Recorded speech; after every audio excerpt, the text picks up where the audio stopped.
Pourquoi confies-tu chaque jour notre nouveau-né à ma sœur? L'appel de mon mari a interrompu ma journée. Sa voix habituellement calme est teintée d'une colère inattendue. Rapidement, je cherche à dissiper le malentendu. Notre fille est à la maison, elle dort. Je l'assure. Surpris, il change de ton. Vraiment, s'exclame-t-il. La confusion nous envahit tous les deux et les questions fusent. Je vais parler à ma belle-sœur pour découvrir la vérité. Je m'y suis résolue. J'ai contacté ma belle-sœur, Marissa, et j'ai découvert une vérité surprenante. Permettez-moi de me présenter. Je m'appelle Linda, je suis mariée à Bob depuis 3 ans et j'ai 1 an de moins que lui. Notre joie a récemment doublé avec l'arrivée de notre fille Anna. Elle est adorable à souhait, mais être mère pour la première fois n'est pas de tout repos. Mes parents vivant loin, je n'ai pas eu le luxe de rentrer chez moi après l'accouchement. Depuis que j'ai quitté l'hôpital, je navigue seule dans ce nouveau monde pendant la journée. Je dois admettre que je m'en sors, en grande partie grâce au soutien indéfectible de Bob. Malgré ses longues heures de travail, il est toujours là pour Anna et moi, sans jamais se plaindre. Son attitude douce atténue tous les stress parentaux que je rencontre. Qu'il s'agisse d'essayer d'endormir Anna ou de répondre à ses cris en pleine nuit, sa présence est une bouée de sauvetage et je lui en suis immensément reconnaissante. Vous pouvez donc imaginer le choc que j'ai ressenti lorsqu'il m'a appelé, la voix empreinte d'une frustration inattendue. Linda, maman vient de m'appeler. Qu'est-ce qui se passe? A-t-il demandé. Confuse, j'ai répondu. Ta mère? Qu'est-ce que tu racontes? Pourquoi laisserions-nous notre nouveau-né avec Marissa tous les jours? Sa mention de Marissa m'a prise au dépourvu. C'est la sœur de Bob, qui habite à 2 pas de chez eux avec leurs parents. Marissa, qui travaille à domicile, s'occupe également de sa mère. Ce qui lui permet d'être assez flexible dans son emploi du temps. Et la critique de mon mari a persisté. Laisser un bébé de 3 semaines, c'est inconcevable. Marissa ne s'est jamais occupée d'un bébé auparavant. Je comprends que vous soyez fatigué après l'accouchement, mais vous auriez dû m'en parler avant de la confier à Marissa. Et elle exprimait son inquiétude de manière palpable. Sa détresse signalait qu'il ne s'agissait pas d'un banal malentendu. Attendez, je suis perdue. Marissa s'occupe d'un nouveau-né. Pourquoi votre mère vous a-t-elle appelé? Pourquoi aurais-je besoin de votre consultation? Qu'est-ce que tu veux dire? Laissez Anna avec Marissa. Comment ai-je pu faire ça? Ai-je rétorqué, complètement déconcertée. Cela fait presque 2 semaines. Marissa ne s'est pas plainte, ne voulant pas perturber votre relation, mais maman ne pouvait pas rester silencieuse, a-t-il précisé. Et la révélation de Bob m'a stupéfiée. C'était un récit dont je n'avais aucun souvenir, avec ma fille à mes côtés. Face aux nombreuses questions qui se bousculaient, j'ai donné la priorité à la dissipation de la confusion. Rapidement, je lui ai assuré que notre fille était à la maison, qu'elle dormait et qu'elle avait raison d'être avec moi. L'étonnement de Bob refait surface. Qu'est-ce que tu veux dire? Demande-t-il. Je suis aussi confus que toi. Honnêtement, j'ai suivi le conseil de garder les nouveau-nés à l'intérieur, donc à part les rendez-vous médicaux, je n'ai été nulle part. Je n'ai même pas visité la maison de ta famille, et cela fait un moment que Marissa est venue après la naissance d'Anna, ai-je précisé. Alors, à qui appartient le bébé dont s'occupe Marissa? Se demanda Bob à haute voix. J'aimerais bien le savoir. Pourquoi Marissa inventerait-elle pour s'occuper de notre bébé? Chaque question semblait s'enchaîner, nous laissant tous deux perplexes. Alors que le téléphone sonne l'heure de la pause déjeuner. Je prends une décision. Je dois parler à Marissa. Je veux comprendre pourquoi elle a pu concocter un tel mensonge. S'il y a un malentendu et qu'elle pense s'occuper d'Anna, c'est inquiétant. J'appellerai aussi maman, ai-je annoncé. Bob marqua une pause avant d'exprimer ses regrets. Je suis désolé d'avoir douté de toi. J'étais juste très inquiet pour Anna. Ce n'est pas grave. Tu t'inquiètes pour Anna, n'est-ce pas? D'ailleurs, quand je t'ai dit qu'elle était là, tu n'as pas douté de moi. Tu m'as fait confiance, je l'ai réconforté. Une fois notre appel terminé, je n'ai pas perdu de temps pour composer le numéro de ma belle-sœur.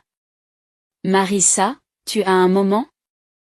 Je dois te parler de quelque chose, commençai-je. Linda, il faut que je te parle aussi, a répondu Marissa. Marissa et Bob sont proches en âge, c'est pourquoi elle a le même âge que moi bien qu'elle soit ma belle-sœur. Nous avons toujours eu de bonnes relations, et nous sortions même ensemble lorsque je sortais avec Bob. Je me demandais donc pourquoi elle n'avait rien dit à propos de cette situation. Je ne comprenais pas pourquoi elle aurait inventé une telle histoire. C'est le bon moment. Bob vient de me mettre au courant. Marissa, qu'est-ce qu'il y a à propos du fait que tu t'occupes d'Anna? Je ne l'ai confiée à personne, demandai-je, déconcerté. Et la voix surprise de Marissa a suivi, accompagnée du bruit des pleurs du bébé. Il semblait qu'elle s'occupait effectivement d'un nourrisson. En écoutant la réaction de Marissa, j'ai pris conscience de la situation. Marissa n'inventait rien. Elle croyait sincèrement qu'elle s'occupait d'Anna. Pour dissiper ses idées fausses, j'ai commencé à lui expliquer la vérité.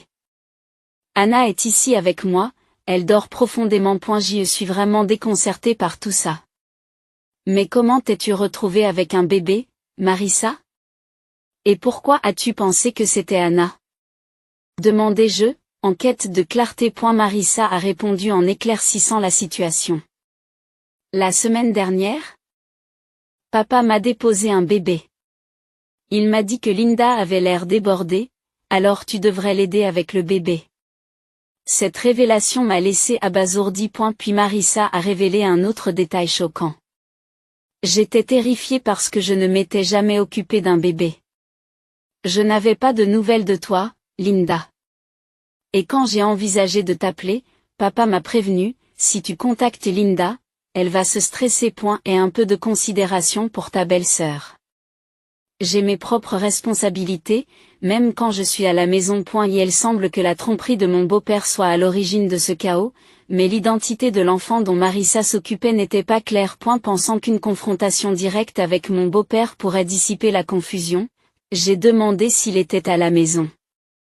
Malheureusement, il est absent pour le moment. Ces derniers temps, il rentre tard dans la soirée, prend l'enfant dont Marissa s'occupait en disant qu'il la rendra à Linda, puis repart. Il revient généralement au bout de 20 à 30 minutes, explique Marissa. Frustrée par les manipulations de mon beau-père à l'égard de ma fille et de moi-même, je me suis sentie obligée de prendre la situation à bras-le-corps. Je comprends. J'en discuterai avec Bob, mais nous pourrions nous voir ce soir. J'ai pris ma décision avant de mettre fin à l'appel. J'ai rapidement envoyé un courriel à mon mari, lui expliquant en détail ce que j'avais appris de sa sœur. Je lui ai suggéré de poser directement la question à papa. Lorsque Bob est rentré à la maison, nous nous sommes donc rendus chez mes beaux-parents. Pendant le trajet, Bob a raconté sa conversation avec sa mère. Celle-ci était également bouleversée de découvrir que l'enfant qu'elle croyait être son petit-fils ne l'était pas.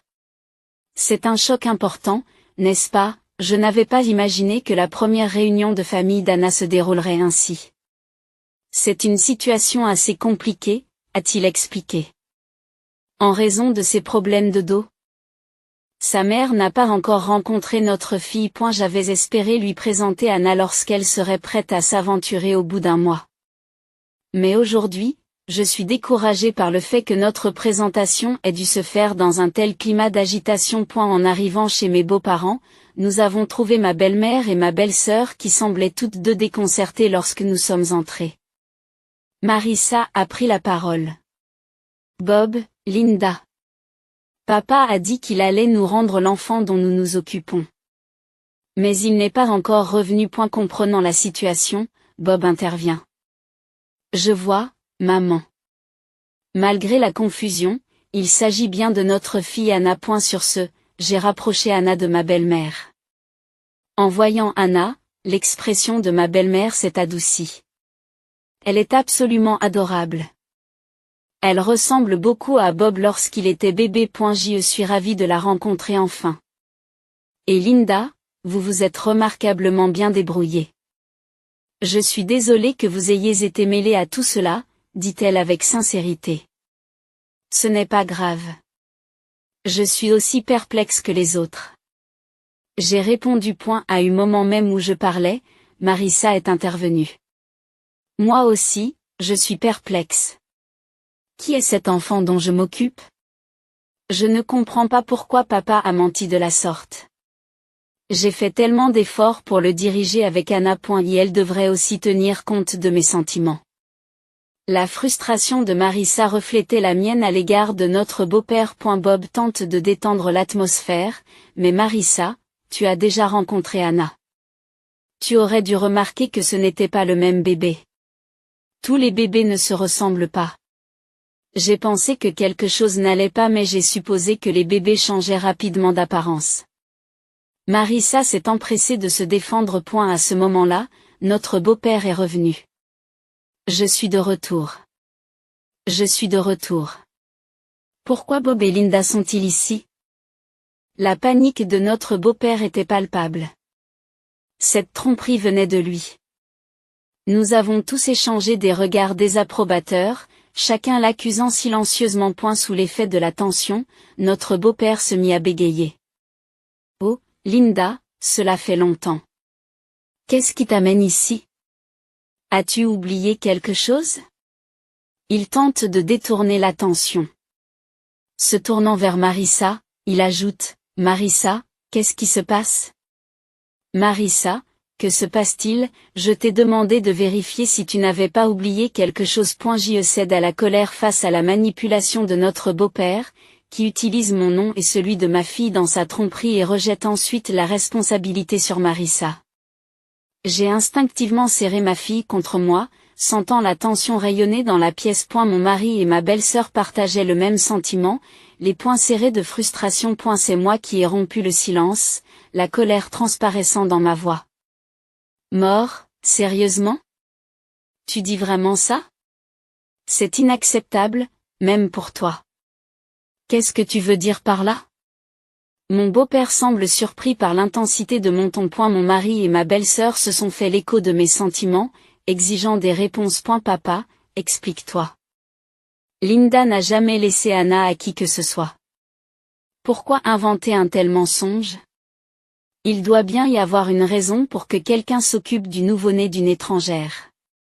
C'est exact. Tu m'as manipulé pour que je m'occupe d'un enfant. Qui est ce bébé? Je suis terrifiée, même si c'est celui de mon neveu, et encore plus celui d'un étranger. Je ne le tolérerai plus. Marissa est intervenue avec une conviction rapide.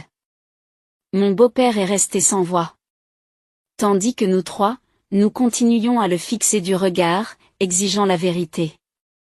Mais la réaction de ma belle-mère a été différente. Elle est devenue pâle et a murmuré, « Non, ce n'est pas possible. » Tu n'es pas encore avec elle? Ces paroles nous ont laissés, mon mari, ma belle-sœur et moi-même. Stupéfait. Mon beau-père a commencé à transpirer, feignant l'innocence. Qu'est-ce que tu racontes? De quoi parlez-vous? Il bégait, tentant de détourner l'attention. Mais mon mari, d'ordinaire si calme, a atteint ses limites. Papa, arrête de jouer la comédie. Tu as toujours joué les idiots. Tu crois que tu peux nous tromper? Nous savons que tu as menti sur tout. Dis-nous la vérité. Attendez, Bob, calmez-vous. J'ai essayé d'intervenir. Mais mon mari a persisté, papa. Tu as manipulé Linda et Anna pour couvrir ta tromperie. Et tu dois des excuses à Marissa. S'occuper d'un nouveau-né est une responsabilité monumentale, même s'il s'agit de votre propre enfant. Imaginez à quel point cela a dû être accablant pour Marissa, qui n'avait jamais eu l'expérience de la parentalité auparavant. Une fois qu'il a commencé, mon mari n'a pas pu arrêter sa tirade. Malgré toutes les excuses que notre beau-père peut invoquer, mon mari reste inébranlable. Réalisant peut-être qu'il ne pouvait plus se dérober à la vérité, mon beau-père a parlé doucement, puis il a avoué l'incroyable vérité. Cet enfant est le mien. À cet aveu, l'élan de mon mari s'est dissipé, sa bouche est restée ouverte, incrédule. Marissa et moi sommes restés muettes. C'est ma belle-mère qui a crié le silence. Sa voix tremblait, ses yeux étaient remplis de larmes. Je le savais. Tu es toujours avec elle. J'ai eu la bêtise de te pardonner avant. Avec elle, demande mon mari, perplexe. En réponse, le teint de notre beau-père pâlit encore plus. L'ignorant, ma belle-mère poursuivit. Il a eu une liaison. Cela s'est passé au moment où vous vous êtes mariés, il y a environ 3 ans. Il m'a promis de ne plus jamais recommencer et je lui ai pardonné. Mais maintenant, c'est pourquoi j'ai pensé qu'Annabor ressemblait à Taba. Elle est sa chair et son sang, après tout. Je pensais qu'elle était ma vraie petite fille. Incapable de contenir ses émotions plus longtemps. Ma belle-mère fondit en larmes. Le fait d'être témoin de sa détresse n'a fait qu'attiser ma colère envers mon beau-père. Mon mari a retrouvé son calme et s'est déchaîné sur son beau-père. Tu es méprisable, papa. Non seulement tu nous as trompés, mais tu as trahi maman 2 fois. Comment as-tu pu t'abaisser à ce point? L'explosion de Bald est suivie de la réponse incrédule de Marissa. Que entendez-vous par mon enfant? Tu plaisantes? Tu as eu un enfant avec ta maîtresse et tu me l'as laissé? Je n'en reviens pas. Comment as-tu pu faire quelque chose d'aussi ignoble? Je ne veux plus jamais voir ton visage. Malgré les remarques cinglantes de ses propres enfants, notre beau-père s'est contenté de rire et de dire, calmez-vous. Nous ne pouvons rien faire contre ce qui s'est déjà passé. La maîtresse ne voulait pas m'épouser ou quoi que ce soit de ce genre. Elle n'avait tout simplement pas d'argent, alors elle a dû travailler. Pendant ce temps, je devais m'occuper de l'enfant. Je n'ai pas pu supporter l'insensibilité de mon beau-père. Assez, ai-je dit, la voix tremblante de colère. Il n'y a pas de quoi rire. Une vie a été mise au monde. Saisis-tu la gravité de la chose? À ton âge, mon beau-père a semblé décontenancé, il a perdu l'équilibre et s'est écroulé sur le sol. Mais au lieu de l'aider, Bob et Marissa l'insultent. Tu vaux bien ce vieil homme, tu n'es plus un père. Je ne peux même pas supporter de te regarder. Dégage de notre vue, s'exclame-t-il. Face à leur fureur, mon beau-père a tenté de dédramatiser la situation en disant, ne dis pas de telles choses.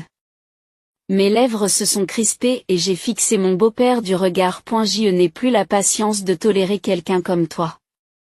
Divorçons, ai-je déclaré avec fermeté. Le sourire de mon beau-père s'est évanoui, son visage s'est ridé et il est devenu sérieux. Mais tu ne m'as pas pardonné la dernière fois, plaide-t-il. Mais sa tentative de manipulation est vaine. Oui, je t'ai pardonné ton infidélité.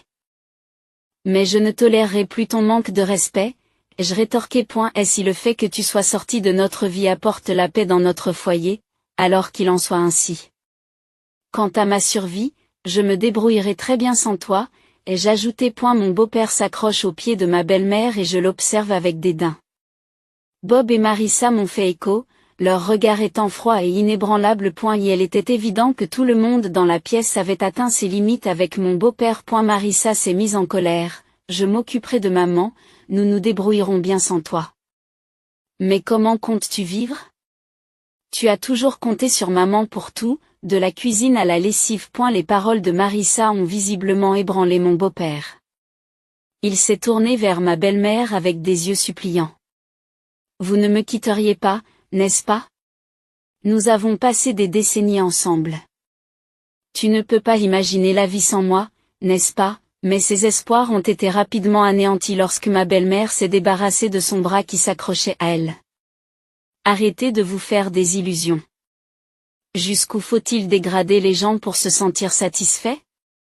Qui voudrait rester avec un infidèle comme vous? Je suis en train de demander le divorce. Et si tu l'aimes tant, pourquoi es-tu allé rejoindre ta maîtresse?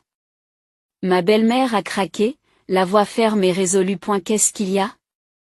Attendez, parlons-en. Nous pouvons arranger les choses. Cette femme n'était rien pour moi. Tu es la seule que j'aime. Mon beau-père a plaidé en s'agrippant de nouveau à ma belle-mère, mais il a été accueilli par une nouvelle vague de fureur de Marissa. Parler à quelqu'un qui refuse de reconnaître ses erreurs ne sert à rien. Nous allons bientôt quitter cet endroit, et maman vient avec nous. Jusqu'à ce que nous soyons partis, reste loin de la maison, papa. Je ne veux plus jamais te revoir. Maintenant, sors de là. A demandé Marisa.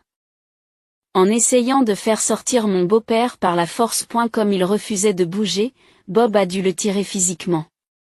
S'il vous plaît, attendez. Donnez-moi une autre chance, juste une dernière. Mon beau-père a plaidé jusqu'au bout, mais ses supplications sont restées lettre morte, car personne ne lui a prêté attention. Comme Marisa l'avait prévu, la vie de mon beau-père a sombré dans le chaos.